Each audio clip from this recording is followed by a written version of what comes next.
બાપુ એક પ્રેરક પ્રસંગ છે. એક વ્યક્તિ પાસે પાલતુ અજગર હતો અને એ અજગરને ખૂબ જ પ્રેમ કરતો.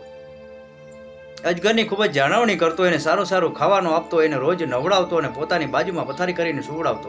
અને આ બંને વચ્ચે એટલી ગાઢ મિત્રતા બંધાઈ ગઈ કે અજગરને આ વ્યક્તિ વિના અને વ્યક્તિને અજગર વિના ચાલતું નહીં. પરંતુ અચાનક એક દિવસ અજગર જમવાનું છોડી દે છે અને ઘણા દિવસો સુધી જમતો નથી. અને આ વ્યક્તિને અજગરની ચિંતા થાય છે અને એક દિવસ એ ડૉક્ટરને બોલાવી અને અજગરનું નિદાન કરાવે છે. અને અજગરને ડૉક્ટર તપાસી અને કહે છે કે તમે અજગરને તમારી બાજુમાં સુવડાવો છો? એટલે વ્યક્તિ કહે છે કે હા. એટલે ડૉક્ટર કહે છે કે તમારે ચેતી જવાની જરૂર છે. આ અજગર એના શરીરમાં તમારા શરીરના કદ પ્રમાણે ભૂખ સંતોષી અને તમને ભરડો લઈ અને તમારો કોરિયો કરવા માગે છે.